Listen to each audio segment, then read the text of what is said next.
Welcome to Keith and the Girl. I'm Keith Malley. I'm Chemda. Myq Kaplan. How you doing, Mike? Great. Always happy to be here. Thank you for having me. It's good to see you. I got some letters. Dear Keith and the Girl, I see that Keith's stand-up Drip Drip and I'm Dating Your Mom are on all the streaming services. I'm new to Keith and the Girl. I just heard them. They're excellent. I love it, and I'll see you in April. Welcome back, Jen R. Jen R., welcome back. I don't know if you're from New York or otherwise, but yay, see you then. Yeah, I got to rate Mike. Any jokes you've retired or things that don't really fit in what you got going? I got to do something in April coming up. Thank you for asking. I mean, I guess first I'll share an email that I just got. Sky Miles Dining offers infinite ways to earn miles on Pi Day. Okay. So if you want to do something with that, I'm not really using it beyond this. I feel like any joke I make on your show is fair game for you to talk about in April, unless it's something that I think is funny that I want to say. We should talk about it later. Keith, you should do all vegan jokes this April. I would love it. I really like the album Drip Drip a lot, and I know it's because it had heavy shit in it. It was about my divorce. It was about sobriety. I need something to happen like right now in my life, I think, because, you know, Chris Rock's best stuff was Bring the Pain about his divorce and getting caught cheating. And then what? Quite frankly, this special, thank God Will Smith smacked him in the face. And that part was hilarious to me. You know what it is? It was great.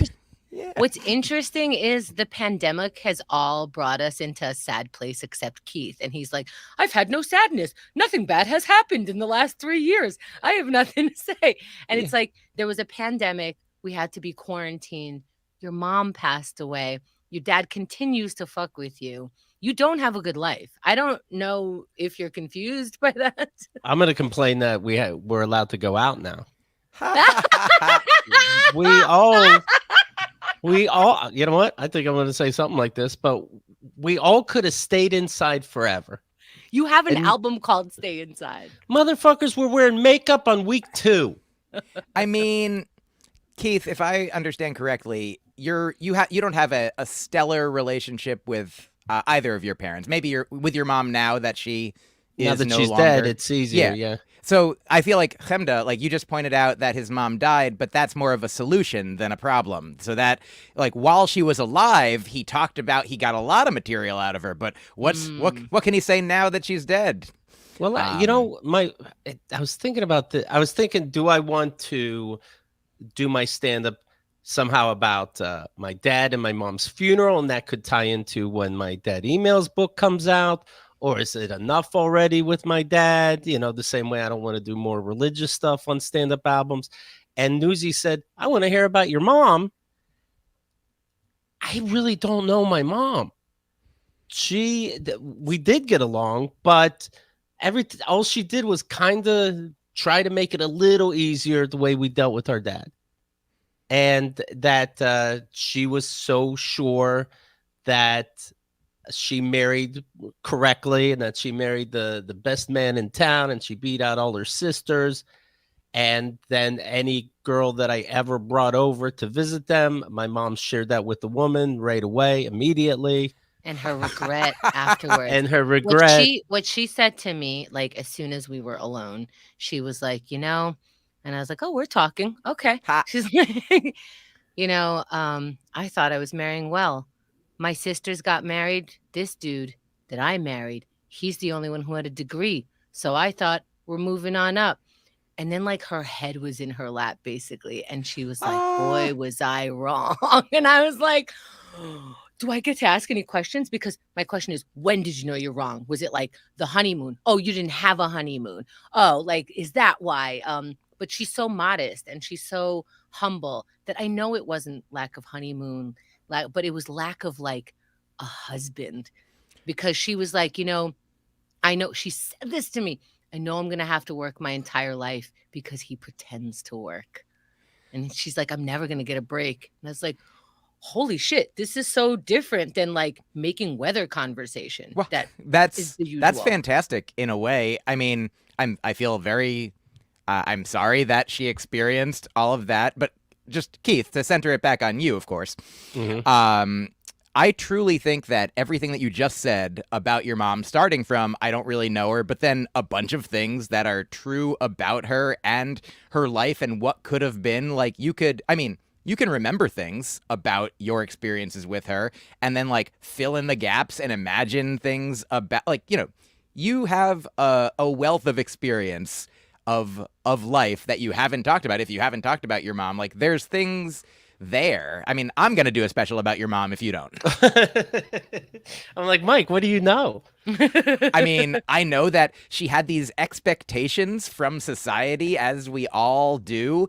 And then some of us they're given them by religion or parents or culture or media or whatever it is. And at a certain point, hopefully everyone gets to a point where it could be in your childhood, it could be on your deathbed, it could be never or somewhere in between, that you're like, I think that I don't know if everyone knows what they're talking about. And like for your mom, it was somewhere between getting married and thinking she won and realizing that what she had won was like, that winning part, by the way, that winning little spot, that was like an hour. She cried on her wedding day, not in the good way, because the gift exchange, she gave him a camera for all the memories they'll make. He gave her a Bible because he was a priest and had them. So how is every story about my mom not really about my dad? I mean, it makes sense because every story you have is about you, a combo of your mom and dad. Yeah, I mean, she also told that there was one time where other siblings were there and then mom decided to open up and she was like, her father was an alcoholic. And she started crying, telling us a story or two about her father being a belligerent drunk or whatever. I was trying to figure out who drank in the past, and my dad doesn't like to admit this at all. And and they both did. The dad side of both my parents did, and they were bad drunks. But my dad would be like, he would have one too many, but he wasn't an alcoholic. Oh, okay.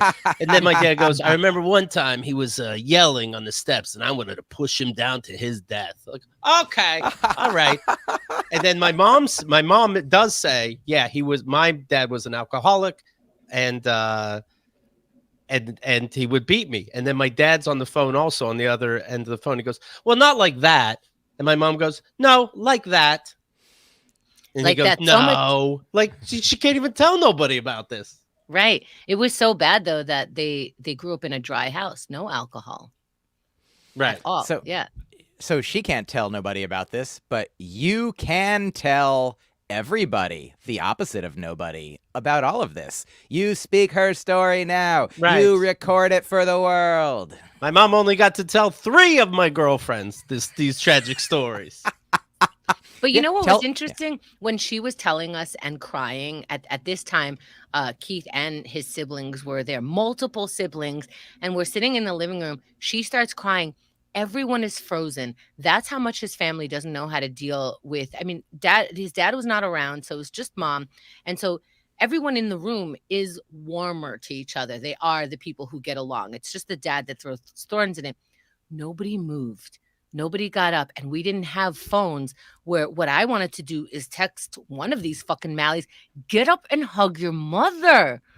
Nobody gave her a tissue. Nobody walked over and sat next to her. I thought it would be inappropriate if I was the one who did it. So I was like, someone, I think your sister's here. Nothing's kicking in. Okay. It's like, I feel like this was like a Seinfeld. Look at Keith's face. You see Keith's face? That's oh yeah. He heard his mother died. That was his face. When he hears his father dies, we might see something different, like maybe a bigger smile than we've ever seen. When he heard like, oh, Keith and the girl got to #1. His albums are, we're in the Hall of Fame. He accepts awards with that face. He dances and it's that face. He rocks out, it's that face. So here he is. His mom is telling him about the tragedies of her life.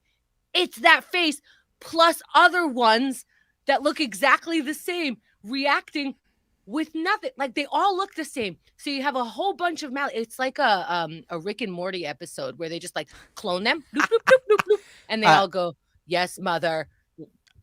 Well, it's my parents' fault, right? It'd be like they're going, you're 30 now. Let's share emotion. My parents, what? Chemda, first, a quick question. Why didn't it work out with you and Keith? Number two, like I feel like, I mean, you could have really turned things around in that household. Number two, if it is your parents' fault, then it's also their parents' fault, and all the way back to the Big Bang for sure. And don't mean that to minimize. Yeah, what they just you had a little experienced. bang though. That's the Yeah. thing. Like, I think you got to really shoot that sperm to get like a little livelihood in your and- kids. Chemda, we're being very serious here, and I apologize. I appreciate what you just We're seriously being said. very serious, and that I should recognize when my dad was mean to me is because of Adam and Eve, and it's not his fault. Now, if we can continue the seriousness. Keith, obviously, I'm Yes. talking about going back to the Big Bang and then to the universe before that, and onwards to beginningless time. I'm no rube. The two things I want to say. One is that, I mean, grief in our society it's getting better. Like, people are talking about it more. Like, people are writing about it. Artists are making shows about it. Like, it's really good because it's such a sad, scary thing. And it's also not only those things, but that's like the cartoon of grief that we all have to look at is like, oh, it's sadness and it's scary and it's dark and you don't want to talk about it. And people don't know what to say because people aren't modeling it because there's not a lot of great models historically for it in our society today. But I also really like what you said, Chemda, reminded me of this Seinfeld episode where I think like maybe George said, I "God wrote that bless episode. you." What's that? Oh, I yeah, wrote that makes that sense. They owe you a lot. Where George says, like, God bless you to a woman who sneezes, and then she, like, falls in love with him because her husband never said God bless you or didn't that time.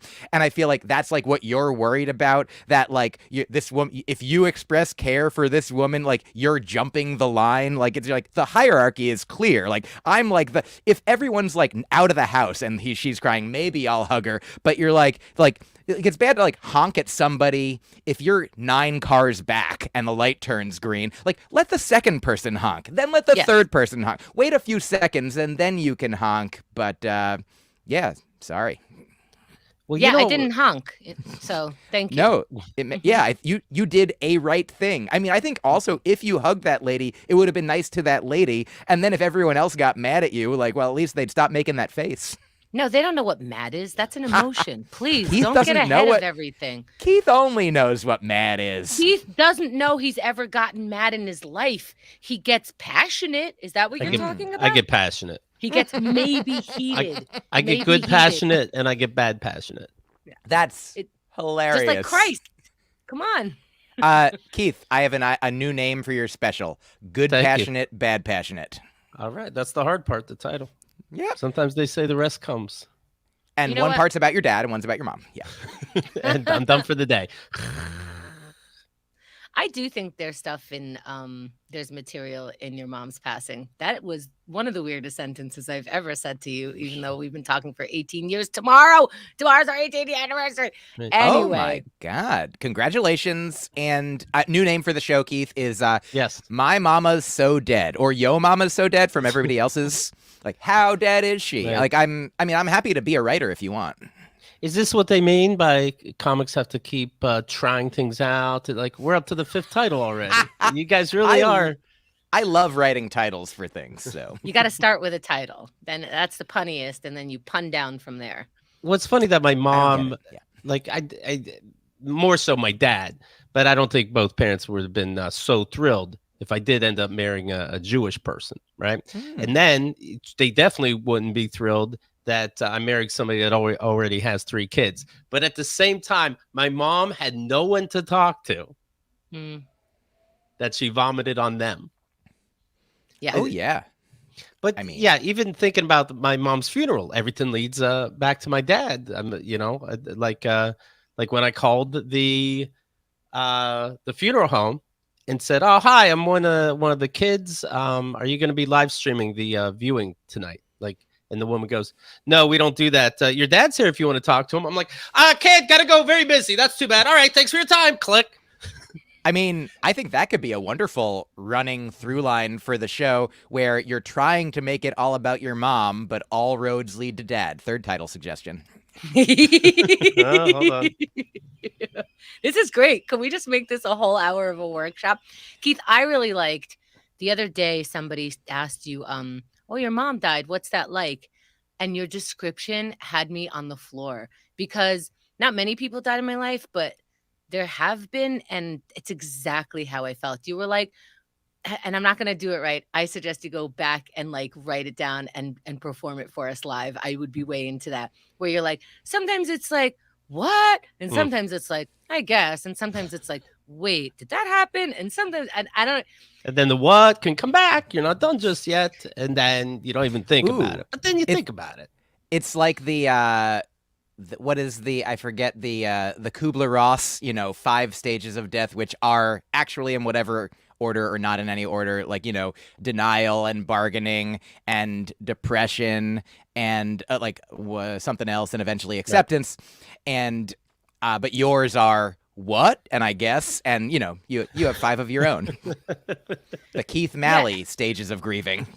And the funny thing is he'll go out of order, like everything. He's like, he first accepted. And I don't know if you'll first accept. He first accepted, then maybe he got mad at his dad, then realized grieving needs to be mad at someone else. And I think there's a whole look up the stages of grieving and make it Malley. 100%. And in actuality, like I've listened to some podcasts like with people who have researched these things, and they do say like, well, I feel like they used to say like 1, 2, 3, 4, 5. This is like the order, but now they're like, yeah, it's not in an order, and it's never done. Yeah. Speaking of sitcoms, at the same time, Friends was playing That's How I Draw This In. Remember when Monica was teaching Chandler how to have sex? You don't go like first base, second base, third base, and home run. You go a 1, a 1, 2, a 1, 2, 5, a 7, a 1, 2, 3, 5. That's a good Monica impression, Chemda.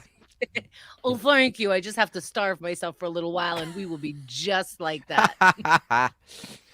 I read this email the other day. Thanks for the great content, Joseph said. The last Q&A had me dying laughing. I fucking was dying the entire thing, especially the spatula rant. Looking forward to another great year. And then he wrote today, oh my God, only thing better than the Q&A initial spatula rant was the follow-up with Nick Vatterott. Aces fucking 10 billion. Cheers. I can't with the spatula. You know what? That's a fucking album track. You have to do something about not asking for help. And it's controversial because you are saying it's very heteronormative. So you got to word it right. But it is women calling you up with a problem, you feeling like you have a solution, and they reject you every time. Because something about like you feeling like you have all the answers and why won't people listen to you is hilarious to me. If not, I feel like you should take all the things that would make people want to like hit you and go, this is why it's funny, and you're not hitting me. Do you ever have that problem, Myq? You and your girlfriend, she brings something up and you have a solution, and she's like, no, I just want to be heard. And I'm like, I guess we leave your hand on fire since there's a spatula stuck to it. I did have an experience like that. First, I would like to read an email that I got. Whenever you read one, I read one. I got one that says, through my website, what if you could write like a pro with AI? Delete. Okay. I will say that one time. This is like an accountability club too. You're going through your emails. We're getting shit done. Yeah. So you know what? Everyone play along. Every time Keith reads an email, you delete one or answer someone back. We're going to get so much done during this podcast. This is way better than a drinking game, an email deleting game. That's wonderful. Like, it's actually practical. You take a shot, you forget about the email, but this way you actually don't have to deal with it again. So to answer your question, Keith, first jokingly, then seriously. Okay. Your question of have I had that experience? Yes. Where my girlfriend. So one time I was in bed with my girlfriend, who I believe was played by Rosie Perez. She said that she was thirsty, and I said, "I'll go get you some water." And she said, "No, I just want you." This is from White Men Can't Jump. And she said, "No, I just want you to understand that I'm thirsty. I don't want you to be solving my problem." Sometimes you're thirsty, and sometimes you don't want to be answered if you're thirsty. Sometimes you just want to be thirsty, and you want to be understood. Okay? You don't have to get up every time I say I'm thirsty, Billy, all right? So sometimes I just want to sit here being thirsty. Maybe I want a cracker. Okay? Maybe that doesn't make sense to you right now, but sometimes when you win, you don't win, you lose, okay? Sometimes when you lose, you win, okay? If once you get that, we could be together, but we can't be together because white men cannot jump. Get the fuck out of my face. Chemda, that is an incredible Monica. I can't believe that you did it again. Now, sincerely, Keith, number one, historically, 100% I have been in that place. I love advice columns. I read so many. I listen to advice podcasts. I love advice. I love being asked for it. I love giving it. When people tell me something, anybody of any gender, I will, the first thought be like, I know what you should do. I think that immediately. But can you spell quince? 'Cause I can spell everything with QU. Quiche. Yeah. A thing that was valuable for me, Keith, is Keith with a Q, Queeth. Yeah. Queeth and the Quirrell. I don't know Definitely what got that going. Definitely. So what is happening? I'd rather call my dad, honestly. Okay. see what happens, Keith, when you give advice? Okay, go ahead. I learned something in the past couple of years of like a question to ask someone if they are like sharing a challenge with me, sharing a problem. Oh, Mike, I tried this. Go ahead. Okay. And so the thing is like to know that sometimes people, like sometimes for ourselves the same, and sometimes for anyone, they sometimes they want a coach, they want help figuring out a solution. Sometimes they want a cheerleader. They just want to be like, like let's say you already turned in the paper and you like, what do you think of it? If you hadn't flat out turned it in ask yet, them? maybe you flat want out ask them. Yeah, you just want to say like, well, you just, like tell me that this is good enough because there's nothing else I can do about it. Want to cheer? Some people want a cheerleader. Sometimes they want a coach. Sometimes they want silence. And I will tell you that from where I came from, I shared this with my mom. And can you imagine you err on the side of silence? I mean, at this point, I feel like, Keith, you and I talk most on a podcast where I don't err on the side of silence. But in conversations with loved ones, and much more recently, I've been learning. I read a book called You're Not Listening. Maybe I've talked to you about it. Everyone should read it. It's hard to recommend to people that you care about. You could really benefit from You're Not Listening. But we all could be better listeners, and we learn more, and we help people more. And I can recommend, but I don't give advice, but I can recommend books to people. I'm saying I'm not recommending anything to anyone. I'm just saying that I got a lot out of this. And the books are out there and they're on sale. And so my advice for you, Keith, is silence. Number 2, I know you're not, like, you asked me if I ever had this experience, and I will talk for the rest of your show. So, Ryan V says, sometimes they just want a living target for their anxiety. And that's true. And I think that's when silence helps. And I know I'm going to let you finish your talk, but that's your TED Talk. Please, I'm sorry. Yes, please stay on the red dot, if you will. Okay. Every time you get off the red dot, it's a free for all. Go ahead. No, 100%. I think that your advice, Chemda, your idea for Keith to use this, like, this is the perfect way to do things. Like, if all the times that people reached out to you that you thought you had the answer to their problem that they didn't want from you, like, the answer to your problem is don't tell them, tell your audience. Like, that's the thing. That's a great idea. That you might not want, and if you don't want it, then that demonstrates exactly what everyone else goes through when you're trying to tell them what to do. If you like our idea, then do it. And if you don't like it, then empathize with people who you also make feel that way. He was just practicing that silence thing. It worked. You kept that's going. Good silence. If I have a problem and you have a solution, I want it always. So that's is this not true, Keith? You have if there's a solution, people. I don't need, like, if I'm complaining about my dad and somebody says, oh yeah, but you have other things going on, it'll be okay. So it's like, yeah, I know. I just wanted a bit. You don't have an answer to that. You just won't. But you will have an answer to if my foot is on fire. I have a question for you, Keith. I Why are you what calling you're me saying. when your foot is on fire? Is that the question? Because that's my question. I promise you, for your silence. I called you for your silence. No one's calling you because their foot is on fire. Because you should tell them, hang up and dial 911. That's what I think. Like, because I think we're all thinking people's foot is on fire. No one's on fire. Literally, her hand was on fire, though. Keith, do you think that this is She want knows solutions? to stop, drop, and roll. I'll just, what am I going to do? Call her dumb? She learned that when she was 3. She'll figure it out. I wish she figured it out faster. She's burning. Keith, my sincere question to you is that, yes. Do you only want solutions to problems that you have that you know about? Do I want solutions to problems that I don't know about? That's what I'm saying. I'm saying that you might have... You have to tell me. I mean, that's What's the thing my problem? is, I think sometimes people are coming to you with you think they're coming to you with one problem, but really they have a different problem, and you're responding to them. I mean, also, I take you at face value, 100%. The value of your face is passionate always. And yeah, good or bad, passionate. And if you're asking for a solution, you want a solution to the very thing that you're asking about straightforwardly, then absolutely, I'll provide that if I can. I've given you a number of names for your special and angles to go on to, and I think you were fake writing those down, Keith. Right. No, I think that Keith does want advice. I think he accepts advice. I think if it's unsolicited, he'll still listen, except that it has to be so concise and in his English language with his grammatical, like it has to be within a minute, and he has to understand it the way that he understands it. And if he doesn't, he gets mad at you and spits hot fire. Sure, because sometimes people do double talk and not really saying anything. They had to have an answer. Go on the internet. Keith, you see, it's what everybody does. Keith, I'm gonna answer your question as succinctly as I can to give you advice for a problem that you didn't know you had until right now. Okay. Your problem that I offer you a solution to is that you don't realize that other people are not like you in wanting solutions to problems. How crazy is that? Can we talk? And just between us? You must realize that. My advice to you is to now realize it and act accordingly in the future. Don't treat other people the way you want to be treated. Treat other people the way they want to be treated. Sometimes platinum people rule. like problems, right? The platinum rule.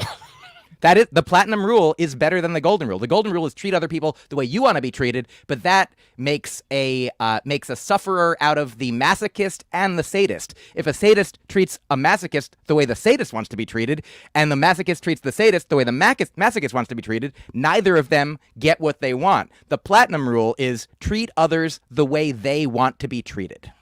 But he thinks that's stupid. But ahead, A, it's stupid, so you can't respect that. No, that's stupid. B, you don't know when. You don't know when to do one of these things. Oh, that's when you're silent. When you don't know what they want, when you don't know what they want, you don't tell them what you want. If all the lights go off in her house, I just stay there until she does what she wants to do. Does she want? I don't know what this. Does she want me to fix it? Does she want? You just wait. Just wait in the dark. Fuck it. You wait until she tells you. Just wait. We just wait there until she tells you. That makes a lot of fucking sense. We just said, if I don't know what they want, why can't I give them advice? That's what you kind of just. How would I ever know what somebody wants then? I would never know. A question. So ask them. Do you want help? Yeah. Yes. Yeah. Yes. Because I'll try it. Okay. Do you want? I said. My hand's on fire. Do you want help? Her hand was not on fire. Her hand hurt from the spatula melting onto her hand. Look at that. Go to keithandgirl.com. Look at this picture. Tell me that doesn't look like it fucking hurts. There's a spatula plastic stuck to her fingers. Now she's not she's fine, Keith. She's not a baby, Okay. I didn't mean to make it a big deal that a spatula was stuck to someone's hand. Did making a big deal out of it help? Do you think that she's calling you for advice on how to remove the spatula from her hand? Is that why she called you? She's calling to feel better. She can't think right now because her hand's on fire. So emotionally, she's calling to feel better. Yeah, emotionally, but she doesn't want help physically. That'll come later for a different phone call to somebody the fuck else. Who has a degree in some sort of medical. Yeah, who has a degree in spatula sticking to your skin. Don't do that. Because and go to school for it. What do I know? A nurse. Did she not call a nurse? A doctor, I believe, in fact. So that doctor does have a degree in spatulas. Yeah, and go to the emergency room, knew to say that. Which is funny, it's an emergency, but I should have been silent until she talks to somebody who says it's an emergency. That's interesting. Okay, it's an emergency. Worthy of the emergency room. Never mind money and time. You know what? Fuck it. Mind those. Those are big things. Did you go to the emergency room? But I should have just been. She didn't even tell me. She just later went and goes, "Oh, was that the emergency room?" Why? Doesn't she need you badly to fix it? I could tell you're being sarcastic. I'm not interested. I'm not interested in your. But if you go there, you could tell her she could put burn cream even though she was calling you for emotional support. Why help anybody? How do you guys? Why? And by the way, go? nobody follows this advice either, which is interesting. I'm not saying I see Chemda helping people all the time. She's not silent about it. She has a solution, and she does it. So none of this is she practices. You know why? Because it's impossible. It's impossible to help people? Apparently. Chemda, have you ever been helped, Chemda? There is a thing. I am trying to not give unsolicited advice. I am trying to see what the person is really asking me. I am trying to ask, did somebody ask me a question here? Here, I give unsolicited advice because, like you said, I have to keep talking. Keith keeps coming up with, hey, my girlfriend calls me and it's not working, what I'm saying to her. She doesn't understand me. And I go, oh, should we talk about a different way? And Keith's like, but that's stupid. And now I'm the person who unsolicited advice. Chemda, no, this is just to be clear. I understand. I don't know the whole spatula situation. This is the first I'm hearing. You do. But you do. No, I mean, so my question to you got burned to her finger, stuck on her finger. Oh yeah. No, so now you know. Now you know. You could keep acting like you don't know, but you heard, and so you definitely do know. But so you do know, though. Zooming don't out. Say you don't know. You do know. My girlfriend's hand was on fire. You do know that now. Right, well, I didn't even know we were talking about your girlfriend. It wasn't mentioned until right now. So, but my sincere question to you, Chemda, Chemda, yes, have you ever been helped ever in your life by another person? Yeah, of course. And because so just real quick, I'm just using this to prove Keith wrong for a moment. Keith says it's impossible to help someone, but Chemda has been helped by another person. Well, I have been helped by another person. I said it's impossible to help somebody. Of yes, course, you did say people. That. Roll back the tape. Well, you have to hear the rest of the sentence. You can't just go, okay, I said it's impossible to help somebody. No, what I'm hearing now, this is impossible. To see somebody and know, do you help them or are they just bitching? Case by case, that would be impossible to know. Case by case, I think. But of course I've helped people. Of course everybody's been helped. Case by case is the only way to know, Keith. Well, then you guys are fucking geniuses. I don't know. I mean, we're trying to help you right now, but it's very hard. Yeah, because it's fucking impossible. Keith, would you like to be helped? How can I help you right Yes, now? I would like you guys to figure out words that make fucking goddamn sense so we don't have to play stupid in relationships. That's what I would like. Everybody goes through this and you guys are acting like they don't. Yes. So I was just going to say that I had to be okay with Xerxes telling me advice and sometimes unsolicited. And because we were in a pandemic in one room together, advice can feel like someone's constantly telling you what to do. I had to really go like, hey, he's telling you something that will help you. Relax. And I had to actually listen to the advice because for a while I was like, again, with the telling me what to do, I get it. I have washed dishes all my life. I've used the computer for multiple years now, but once I started like calming down and it's not like someone in your face all the time, I was like, wait, let me just really hear what he's saying, say thank you and move on instead of like just being irritated. I know what it's like. It's just not. And then I've seen people give advice to other people like, oh, your relationship is falling apart. Here's what I did to save my relationship. You should do the same thing. The next week I see those same people. That person giving advice is getting a divorce. You don't know what's right for other people because you hardly know what's right for yourself. So it's difficult to give advice because even that person asking for advice doesn't even know what they're asking because they don't even know what they're going through yet, which is why there's so many what seems like to you innocuous questions like, would you like help? How can I help you? You can also say things like, I'm not sure how to respond to this, but I feel bad. Can I hug you? What do you need? Like it's very awkward. It's very uncomfortable. And with a pandemic, I tried that. She goes, oh, my hand's on fire. I go, baby, can I hold you tonight? And Keith, I wanna offer like first, when somebody's in physical pain in that way, this is a very specific example that's different from most of the time when people are asking for help. Ask them how the rest of the day was so they can focus on that. No, I'm saying let's not talk about the spatula anymore right now, Keith. Okay. And I want to agree with you because of the experience I'm having right now of how difficult it is to give you what you're saying you need and what you're showing us and telling us that you need. I empathize with you. It is. And I agree with Chemda that it is always, I mean, in some ways, almost literally impossible to know what someone else is thinking and feeling, even if they tell you, because sometimes people are mistaken or confused about their own needs and what's going on in their experience. But it's the best that we have to err go on the side of not saving a burning hand. I'm not talking about the burning hand right now, Keith. I'm talking about you in this situation. It's a hand that's burning. Well, no, I just don't. You have a burning hand right now. We're the ones that are here. Well, I'm trying to address you right now. Is this a metaphor, burning hand? I'm asking if your hand is literally burning right now. No, it is not. And do you feel that you have a metaphorical burning hand? Probably. I don't know what that is. Okay, well then, what is the best? How can we help you?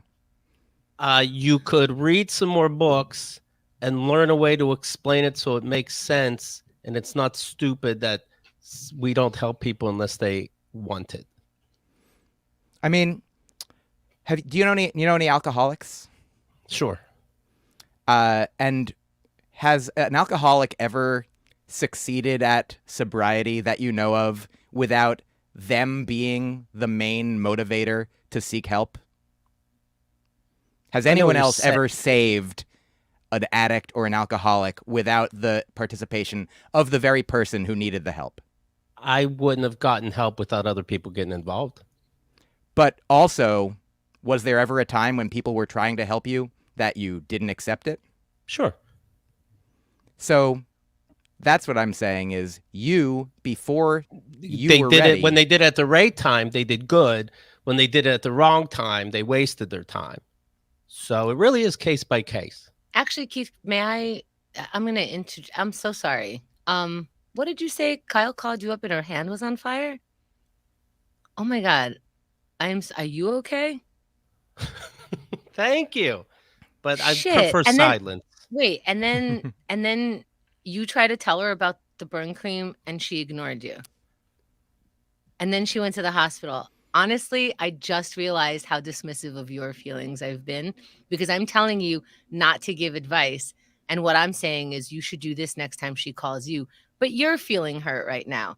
You're feeling hurt that someone called you and then didn't listen to what you were saying. Yeah, that sucks. That sucks. I'm sorry. I'm sorry we weren't listening to you. We weren't listening to you. That's all I was getting to. Yeah, I'm sorry. Why are we talking about the hand? The hand's not here. You're right. I am. Why were we talking about the hand? Because we were trying to give advice anti our not giving advice. So we were going against our own advice. Keith, it sounds like that was very, very stressful and dismissive. I'm sure she didn't mean to be dismissive. Her hand was just on fire. But I'm sorry. And I hope the next call goes better. I'm also sorry. Forgiven. Both of you are forgiven. And I didn't know it'd take this long for you guys to get it. But I'm glad. Wow. Yes. This was your plan the whole time? Yep. To get an apology? Of course. Come on. Yeah. Tomorrow we celebrate 18 years in podcasting. I just apologize to him at dinner. I just go, we could have done 18 in 2 days if we would have started. Yeah, it's just an apology tour. Finally, the podcast can buy cigarettes. I'm reading here about a woman in Germany who says she's now in a sexual relationship with aircrafts, and quite frankly, I think I get it. Aircrafts? Aircrafts. And they stay silent. No one gives her advice, you know. Rini and I watched a movie, the Married to the Eiffel Tower. Do you know about that movie? We know about the person. There's a movie. It's real, right? Isn't it real? Yeah, it's a documentary. There are people who are objectophiles. They often have trauma in their past with human beings, and so it seems like a very reasonable, safe way for them to not be harmed in the extreme ways that they were in the past. I'm not saying it's that way for everyone, but that's my understanding. I feel like if we respect nuns and how they're married to Jesus, then we can respect these people married to roller coasters. I think bridges exist for sure. Yeah, they're here right now. You can touch them. Right. But I think both scenarios are goofy. Both scenarios come with a mental illness that we maybe didn't put our finger on. But it's It's fucked up in a way. In a big way. I don't want to be driving on a bridge, and meanwhile, the bridge is fucking this other person. And, I don't know. It was late at night. I needed the bridge. It wasn't too. Actually, I know about the Eiffel Tower story. I happened to just find this last night. It's an old cartoon I drew. It's called Objectum Sexuality Disorder. And then here you can see she's kissing the Eiffel Tower. Oh, Ivy, I love you. And then the sun starts going down, so it's later on in the day. But somebody's still around. Fuck me to the Eiffel Tower. Then it's nighttime and everybody's gone, and the Eiffel Tower slaps her in the face. What's wrong with you? And then the next day, she's with other people. The sun is up, and she says to the Eiffel Tower, I know you didn't mean that last night. Why did the Eiffel Tower slap her? Right, because it's real, after all, when no one's looking. Oh, okay. Yeah, she's a dumb bitch. Oh, so the Eiffel Tower is male. You don't know. We don't know that. It's like I Toy thought that's Story. Your commentary. Yeah. No, it's just, women slap too, Okay. Yeah, that's true. Yeah. Okay. Yeah. I feel a lot better now than before when we were all confused trying to help each other. Yeah, it's easier not to. Yeah. Yeah, we wanted to help Keith with not telling that fucking art joke again for his own benefit. But this is we clever. Were afraid. This is clever. What do you mean? Look at it. So she's with the Eiffel Tower. No, we get it, Keith. It's just the weather out here is a certain climate, and we're just gonna. I tackle the tough issues. Nobody wants to talk. Nobody wants to talk about people fucking the Eiffel Tower. Wait, Myq, what did you and Rini think of the Eiffel Tower person? They're seeing objects now.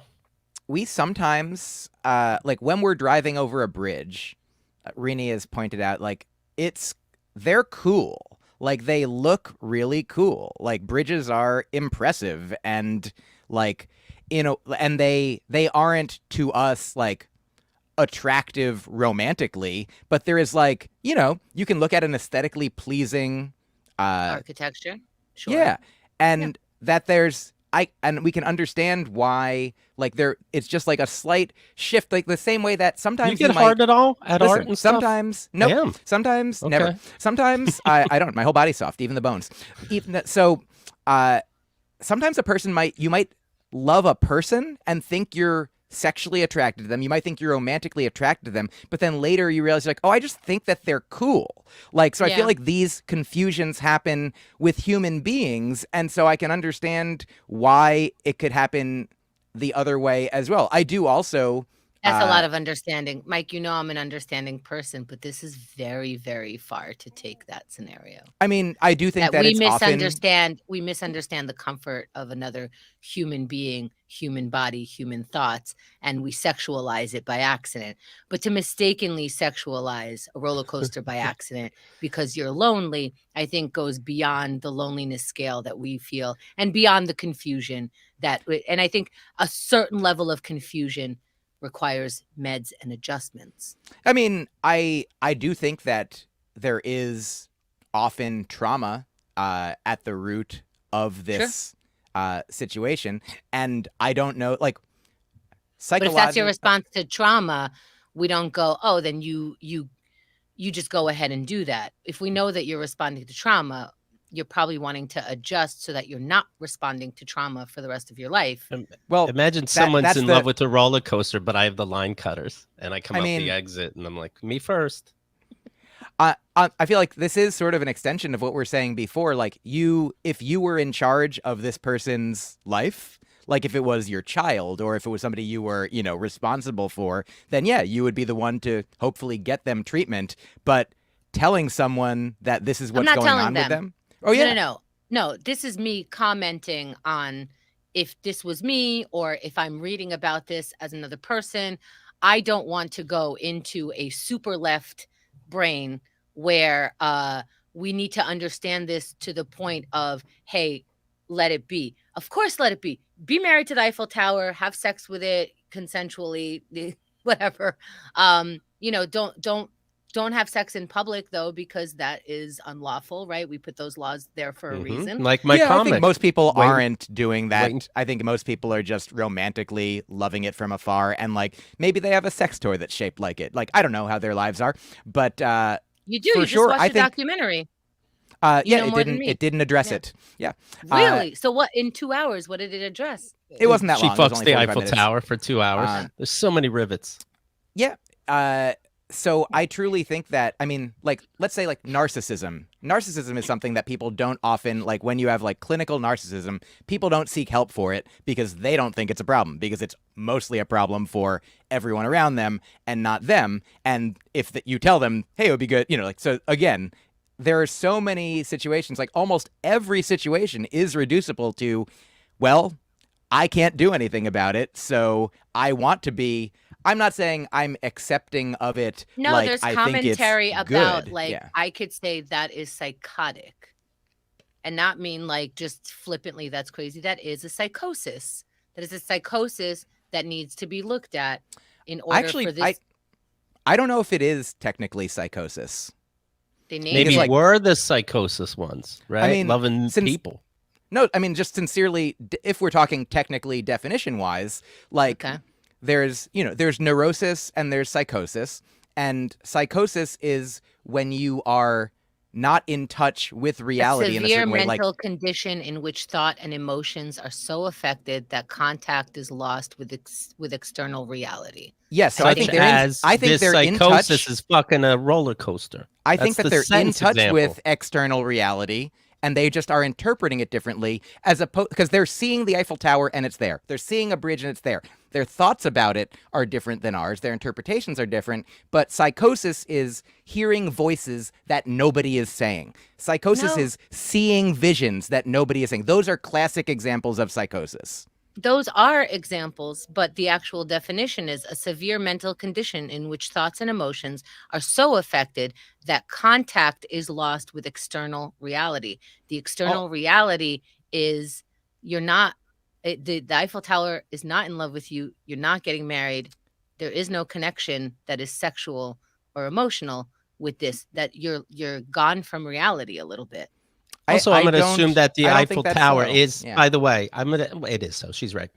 And the Eiffel Tower does talk back to them. So they are hearing voices. These airplanes do talk to this woman.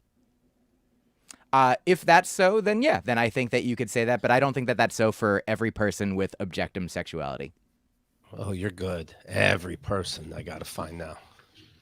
Okay. What is Truly, it? I mean, Objection. What is it? Let's look at this great comment. Objectum Sexuality. Objectum Sexuality. Okay. And just to be clear, here's from the DSM-5 on the schizophrenia spectrum and other psychotic disorders. Begins with a description of key features defining a psychotic disorder, including delusions, hallucinations, disorganized thinking or speech, and grossly disorganized or abnormal motor behavior. And I just don't, I mean, I think we all agree about like what the reality of the situation is, and maybe we don't, but I just don't know if this one is a psychotic disorder. Object sexuality is characterized by sexual or romantic attraction focused on particular inanimate objects. How is that not a psychosis? Because the inanimate objects exist. I think if you are attracted to an imaginary being. I'm not concerned about things existed. I'm concerned about the sexual and romantic nature of the object. You know, my vibrator does a lot more than the Eiffel Tower, and I'm not romantically loving it. I don't want to marry it. I am in reality. I know that this is a tool. The Eiffel Tower is a tower, and it is not something to be romantically and sexually involved in. And the fact that people want to marry these things is a psychosis because you're outside of reality. Unless you're redefining reality. I mean, in reality, I think that the Eiffel Tower cannot be romantically involved with you. You can psychotically think that those are the emotions that you're having, but that is outside of reality. I think that the definition of reality isn't as objective as you think it is. Have you ever been in love with an object? Have you been in love with an object, Myq? I have not been romantically in love with any non-persons. Well, not in love. love. Yeah, I have Okay. not romantically loved any objects. Well, Sarah- I was in that. If I were to tell you guys, hey, I'm gonna marry the Eiffel Tower, I'd say not psychotic. I'd say not psychotic at all is the first thing Okay. out of my mouth. all right. I'd say completely natural. Just funny you thought it had to be a big deal. Now, Keith, I understand that you're being I'd say, do you want sarcastic help? now, but Do you want help, I Kenda, falling in appreciate- love with this object? Please, Keith, get it right. What you need to do is go, where are you registered? Hello, modern Right. times. Thank you. Well, you better be registered at the building you're fucking, right? Sarah Rodo, 23, says after experiencing turbulence while trying to date fellow humans, she discovered true love while on her first ever flight aboard a Boeing 737. Since then, Rodo has met many planes, which she considers to be one, quote, collective being named Dickie. Oh, interesting. She added that she finds the wings of the plane are the sexiest part of the plane. Well, duh. And size doesn't matter. Yeah, it just happened to be a 737, but size doesn't matter. It's a coincidence. I like these planes with big wings. I feel so small on an airplane. It's like sexy. Right. The whole plane's hugging you. Yeah. May I share an email that just came in for me is if this doesn't catch your attention, nothing else will. Okay. And it doesn't, but other things do, so it's wrong. But Rini, my beloved, wonderful partner, just texted me because she hears my side of the conversation. She texted, some people objectify people, treating them like objects. She's done a lot of reading about people who are sort of on the spectrum of abuse, like emotional abuse. And sometimes in human relationships, a person will think that another person should do everything essentially that they want them to do. People who really can't get outside of their own self. And that's not psychotic. It is a disorder for sure, but they are interacting with the person as though they are an object that they want to respond in a certain way, and they get angry when another person responds in a way that they don't think they should, because in their mind they should be responding the way they think that they're supposed to. Then you know what, but they're Mike? not. I can I stand corrected on a very specific level that I am not. Because I don't know all the exact definitions of every psychosis or every psych break or everything associated with psychology and psychiatry of a human being, I would like to say that both those people that you just mentioned, we in the realm of reality believe, I think, that they both need help. So what I'm saying is both of these people need psychological help. Maybe I shouldn't name it exactly psychosis or psychotic or whatever. They need psychological help, both of these people that you mentioned. I do think that, I agree with you. I think that both of those people would absolutely benefit from psychological help.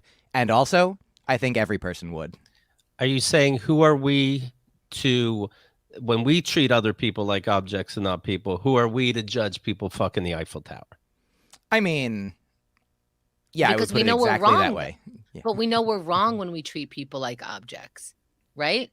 Are we wrong when we're doing that? Can we at least call that objective, subject? Like, what are we calling that? When I treat somebody like an object, am I wrong? Are we allowed to click yes on that? I'm wrong. I wouldn't tell you that you're wrong to do it. Has anybody been wrong? Mike?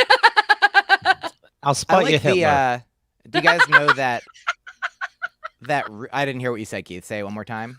I'll spot you Hitler. Can you name somebody that did wrong? All you gotta do I is think, say yeah, if Hitler anyone to did, win. he did. Okay. I'll count that as a yes. Do you guys know the Rumi poem, Out Beyond Ideas of Wrongdoing and Right Doing? There is a field. I'll meet you there. Okay, first of all, I know Matthew Bray, sometimes people consent to that dynamic. I mean, if we put caveats on everything as if we're not talking in generalities, that's going to be really tough to get through any of these subjects. I'm So, only yes. 2 paragraphs into fucking this airplane. Well, I mean, I think that's funny, Keith. And I truly think that like we said earlier, like case by case basis is the way to go. And that, yeah, talking about things in generalities, you're going to get things wrong because generalities are generally not accurate. Have you ever seen somebody they're making love to a bridge but you look at the bridge and you're like, now this is bullshit. You know Keith, what I mean? It's like, I it's not the understand that best you're having bridge. fun, but Chemda and I are having a serious argument about people fucking bridges right now. No, it seems worth your time. You're right. I currently own 3 models of planes, this woman says. I have many small models, over 60 in total. They're all custom made. Many are from airlines or from travel agencies, and the larger models measure between 49 inches and 63 inches. It really is about size. Okay, I think that people have run out of ideas for what to do with their money. Please email me, chemda@keithandthequote.com. I'm opening up a church called The Adjacent, as we discovered with Christy Cello and Hope D the other week. And you know that in my adjacent, which is a church, in my adjacent, we're not going to have the phenomenon of boredom. So you're not going to spend your money on stupid shit because you have a totally nut psychosis. Come to The Adjacent. Stop being bored. Spend your money in good places. She spent nearly $4,267 on model airplanes. See? You know, the world's hard enough. I'm into you and I got to worry. Like, let's say you dated the Eiffel Tower. It didn't work out. Some relationships just don't work out. Maybe Eiffel Tower's too fancy for you. I don't know. But that doesn't work out. I start dating you. And now I got to worry like, oh no, is she going to fall in love with my new TV? I don't bring other people in to live with us, but I do bring other objects. And it's just really harder on myself. I'm tempting. Do not lead into temptation. You buy one of those new fridges where you can see everything inside from the outside and there's a TV on it. Oh, she's not going to get in the middle of the night and get some water, if you know what I mean.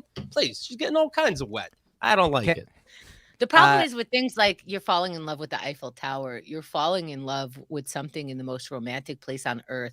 And come like 7 years, you're going to start singing, "What have you done for me lately?" just like everybody else. And that's going to be sad because there was a comic who said, like, for every hot woman, this very old joke, for every hot woman, there's a guy who's sick of looking at her. Chris Rock, sure.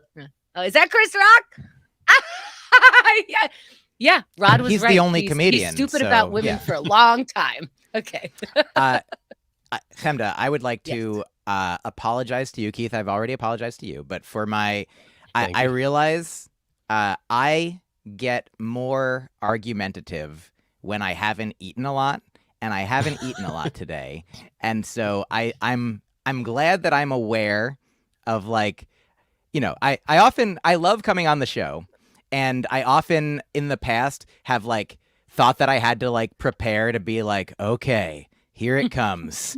Keith and me and Chemda and everything. I mean, I love you both and I always love being here. And also I feel like there's been a real trajectory over the years of Are you in love with our show?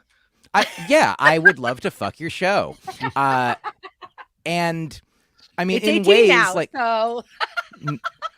I guess I gotta wait one day. Your barely legal show. I swear, Mike, if I find out you've been grooming our show.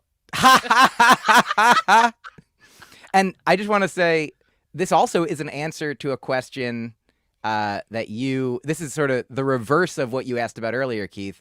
A way that Rini, my girlfriend, has given me advice that has been helpful to me that I didn't ask for because I was incapable in the moment. For example, when I hadn't eaten enough in a particular day, and she could detect, an ever so slight or perhaps more so like edge to my tone, and she would very gently and kindly say things like, now, just curious, like, what have you eaten recently today? And I do this as a joke on stage, but it is really the truth of the first time it happened. And I'm like, that's not it. Of course it's not it. What I'm experiencing is objective reality. I have access to it, and there are real things that I'm feeling and thinking about. And just to prove it to you that it isn't this thing that you're suggesting I'm going to take a bite of this. Oh, yep, that was it. That was 100% it. So,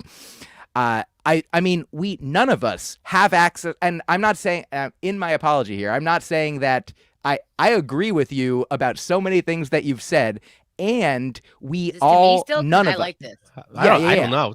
It's like one of those tests. I'm like, was there a train A in the first place? What I'm saying. You know what, Myq? Yeah. And I'm sorry to cut you off because it's such a beautiful apology, and I love apologies. Who doesn't, right? But I would like to start a podcast with you called Myq is Hungry, because I love this argumentative side. You know I do. I didn't think you were anything bad. I was like, good, he's fighting with me. This is the best. Argue with me. What a psychosis. Let's fucking define every goddamn word. Now, Keith will interrupt us because, he's got to do a show that's funny and whatever. But yeah, I do. Somebody said, hey, I missed the Myq and I have a VIP show about philosophy, and we just bring this up and dissect it like crazy. We have a few episodes on your VIP package, keithandthegirl.com/VIP. And maybe we should bring that back because, hey, let's argue. I won't eat either. I have gone, there have been, we both won't eat. I have talked to Xerxes, and I'm like, you know what? Let me stop us right here. It will be better for you and me if I eat right now. And let's not talk about anything until that happens. Number one, I would love to do a show that is just you and me without Keith. Wow. Bottom line. Keith can add things in later like he was there, but that's so funny. Yeah, you can, edit in whatever you wish, but the show is called Myq is Hungry. Confused. They're like, wow, Myq was a good sport, all that shit he said. Ooh, Matthew Bray is suggesting eat during the show and see if y'all come to conclusions at the end. That would be great to do. Yeah, Myq finishes a sandwich and then he goes, hungry. Of course you can't marry the Eiffel Tower. Eat in the middle. And Keith, so that is my final suggestion to you. Your new April 15th show is called Myq is Hungry with Chemda, featuring not Keith. Kyle ends up burning her hand again. I'm going to hand her a banana. I think that's what we learned. All right. It would just, I'm just saying it'd be hard to end up dating somebody who also loved objects. Like I accidentally break one of their mugs and I'm like, oh, I'm sorry. Were you fucking that? You don't know. You don't know. Here's a picture of the woman. I'll put on the website, hugging one of her model planes. She is in love, and believe me, that plane's talking back. I think she just needed a weighted blanket, like sometimes you just need something in bed with you, like whatever it is. Anna is saying they get an eating disorder trying to make a great show. Whatever it takes. Whatever it takes. And I do think that, in the realm of psychological disorders, this is one that harms the fewest other people compared to so many neuroses and psychoses. Like there's people they're generally content, and that's better than the alternative in a lot. I'm not saying that it's not something that I'm not saying they have a complete handle on the reality that we all share, that they ding ding ding ding ding. Yeah. You do agree, and you just had a banana or something, but that is what I just said. I'm speaking your language. I understand that you believe we share a reality. You say this on on a first date. You say, I like to argue. I'm one of them. I consider myself now a recovering argumentaholic.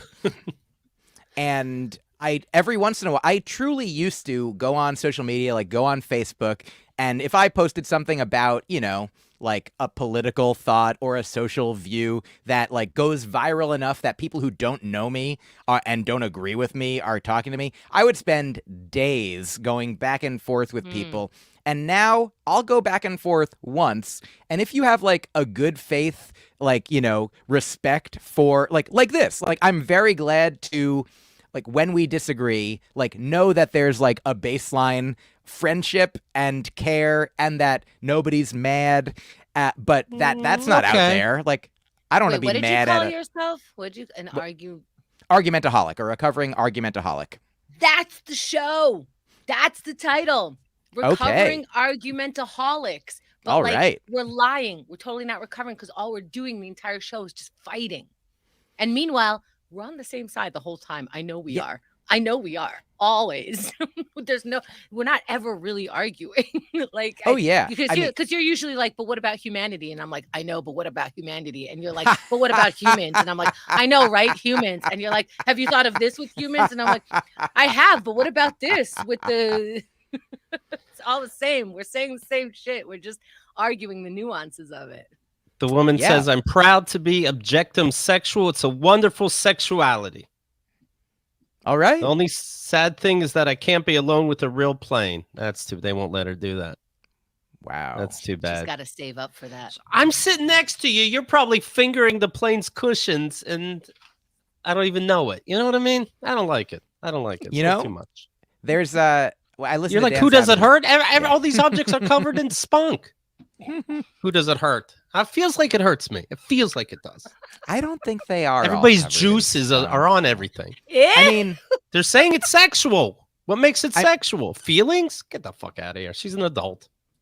I mean, He knows also, what makes it sexual. like everything in the world, if you have a black light, is covered in some. Then let's give up, and I just start coming everywhere, Mike.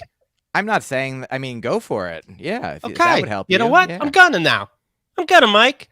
I I'm understand gonna, and that I I bet you can't in help 5 you. days you and run into you something get I to finished decide on. what you want to do. You made me do it. Can we call this episode Fighting Mike? I can't call anything more. We already have 80 titles. I don't know where to put them. I flew a lot in the last year to be with the Boeing as often as I possibly could. No, his name is Bowen. I took about 30 flights and always combined it with a city trip or vacation. You fuck in the bathroom, right? Like she's like, oh, I can't be alone with them. But you can be alone in the bathroom. That's probably where the plane's privates are anyway. Yeah, always having sex in the bathroom is not a great relationship. But who am I to say? With my love, I've traveled to Stockholm, Malmö, Copenhagen, Budapest. Funny. With your love, I traveled to the Dominican Republic. With your love, I traveled to Spain. Vienna, Paris. Cheating Paris, on you, of course. bitch! Open your eyes. Yeah. There's also people who join the Mile High Club, like, and have sex with a human in an airplane bathroom, and probably leave some fluids there as well. So I feel like, judge not. Has anyone ever had good sex in that bathroom? I can't I mean, judge everybody- somebody. Yeah. I can't judge somebody coming on objects that everybody uses because I wouldn't want to be judged. That's a good point, Mike. Where would it end? I don't think Where they're would it doing end? it on things that everyone uses. The Eiffel Tower I use. The airplanes I use. I think it's a job creator. They probably have, extra janitors.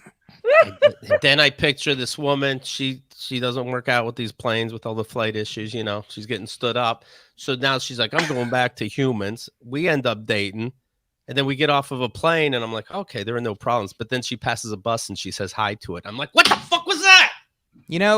Just saying hi. Based on the documentary that I watched and this conversation, like, I'm not an expert, but I do think that you, Keith, think more about people having sex with airplanes than Yes. they do. Somebody's got to think about it. I mean, how don't you think about it? He's been trying to get through this article for an hour. Yeah, this is all on news, by the way. I have to report the news. Oh, You're making it a thing, not me. my This could have been like a weather segment, basically. I didn't realize. I thought this was an email that you got. I have 5 airplane tattoos. The newest is a 737-800 on the right forearm. Wait, so she's poly then? Well, she says actually. So she said all these airplanes are one entity called Dickie. Oh, this is like that Rick and Morty episode where he was dating the whole planet. Okay. Yeah. Sounds like it. I also have a new, bigger model that looks like Dickie. So I don't know what that means because she said everybody's Dickie. But he has more detailed wings. His name is Charlie. We're going to have some drama. These are not going to be the friendly skies. Somebody's going to find out about somebody else. I don't Very think that the planes interesting. get jealous. If everything's made out of atoms, then everything's alive. Think about it. Every time you brush your teeth, toothpaste is like, ah! Things are made out of atoms. Atoms move. Everything's alive. That's where Mike thinks I'm crazy. Okay, Mike, you silent son of a bitch. I I bet you believe that. I definitely don't agree. Look, I know that I've been pretty measured this whole time, but yeah, I disagree wholeheartedly and whole-mindedly with the idea that if it's made of atoms, it's alive. If Let's it's made see. of cells, it's alive. Well, are you a doctor? Roto said she still hopes to one day walk down the tarmac with Dickie. Oh, that's so cute. The tarmac. Why? Now, did she make up Dickie because does she What do have you a bigger think? sense of humor, or did the airplanes tell her like, hey, Collectively, we're Dickie. Dickie. And she's I like, think oh, that's she going to did sound weird to my friends. And they're like, sorry, that's our name. Yeah. There's Dickie. There's Cocky. Hold up. Yeah, Are cocky, they short for remaking? cockpit. Yeah. Are they remaking White Men Can't Jump? Is that what I'm hearing from Matthew Bray? He's saying, first, White Men Can't Jump is so good. Absolutely. 100%. And then thank God they are remaking that masterpiece. Did he mean aren't remaking the masterpiece? I've heard that they were going to do a remake. I did hear that. The movie theater told me. I'm in love with my movie theater. Oh my God. Right? White Men Can't Jump remake. Now everybody can do everything just fine. That's scheduled to be released May 19th on Hulu. No, who's in it? It stars the first name is Sinqua Walls and Jack Harlow, and it's written by Kenya Barris, who is the Blackish writer creator. I believe. What do you mean it's written by? It's already written. Yeah, it's a remake, so they rewrote it, and they don't just use the original script, I believe. What? Chemda, I know that you don't know about movies, but I honestly can't tell if you're doing a bit. So she's not gonna say, Billy, you can't, like. She might not. They might have different names. No, I don't. Then what? Why are we remaking this? We need to double down on White Men Can't Jump. Yeah, you can just watch that one again if you want. You know what? Why can't we do that? Why can't we just? Oh, you can. No. We can tell the movie theaters, either you make a new one and we all think it's stupid and annoying and drives us crazy, or just put the old one in the movie theater every Wednesday night. 90s is back or some shit. 80s, 90s, wherever the fuck is the last time I saw a movie. And like you can even, it's a whole theme. And don't remake the movie.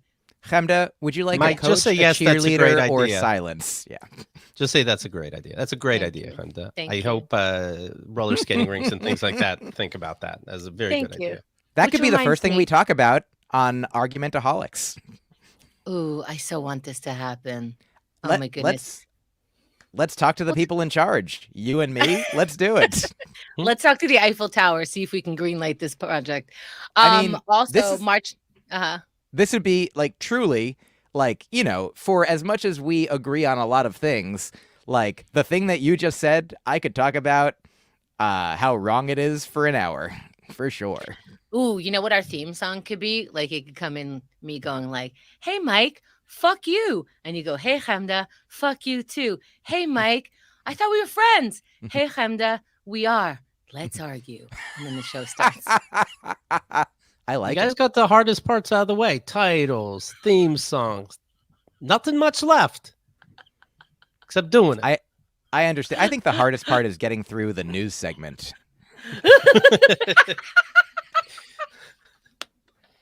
That is required of every podcast, I believe. It's required. Akash Majumdar, 28 years old.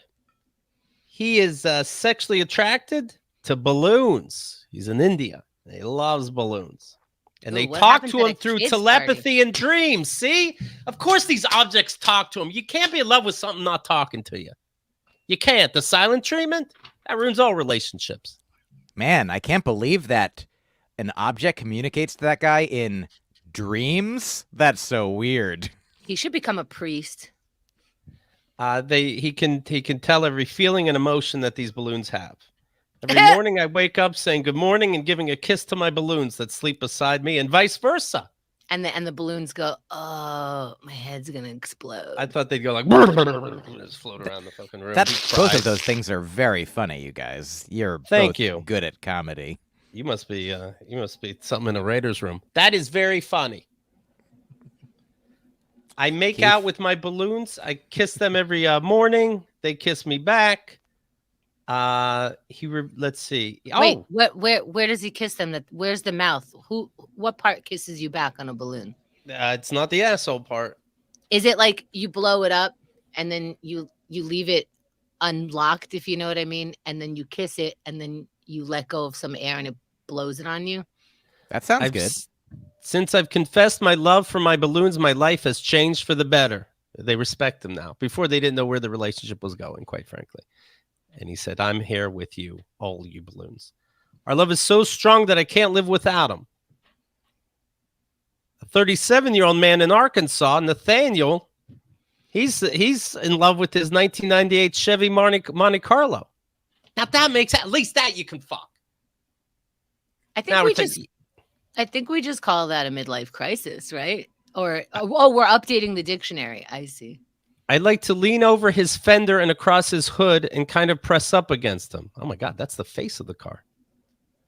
He says he engages with the vehicle, which he gendered as male, named the car Chase. That's cute.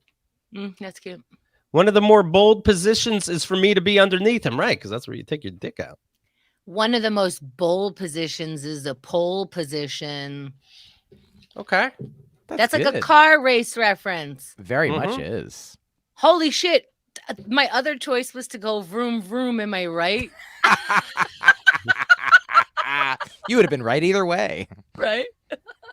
Hey, here's some news different than this. And speaking of cars, Pete Davidson, the comedian, he drove into the side of a Beverly Hills home Saturday night. Oh, no. That is hard to do. Or very, very, very easy. Right. But that's probably... Holy shit, that's so scary. That's so fucking scary. Is he okay? No. He's never been better, he says. He says, this is fantastic news. I mean, is he injured? He's dead, but I don't want to bring up bummer news. Pete Davidson drove it to the side of a home in Beverly Hills Saturday night with his actress girlfriend, Chase Sue Wonders, riding shotgun. Yeah, he's fine. Everybody's fine. Davidson was behind the wheel of a Mercedes driving at a high rate of speed around 11 p.m. when he jumped a curb in the Flats neighborhood. So instead of being on SNL, this is how he's getting his kicks. He ran down a fire hydrant. You would think that would just stop your car. Ran down a fire hydrant and skidded across the front lawn before slamming into the corner of a house. Oh, my God. Sources say that drugs and alcohol are not believed to have been a factor. Really? No one was injured. Holy cow. Wow. So what? His car you said his car jumped the curb. What does that jumped mean? the curb, quite frankly. I mean, I guess if you're in love with the car, you can blame the car. But if it's just a regular car, you did it. Is he sober? I don't know. I think he is. Yeah. Yeah. So should we all worry that this could happen to us at any time? I don't think, maybe, Cherry, you have to be going really fast for that to happen. I would say so. Wow. That, like you said, that sounds really hard and really easy to do. Like, that's a big misstep to just keep going into a house. I recently took my driver's test. I'm like, don't let me run into a house. Just 2 hands on the wheel. Don't let the wheel slide. Don't crash into a house. Yeah.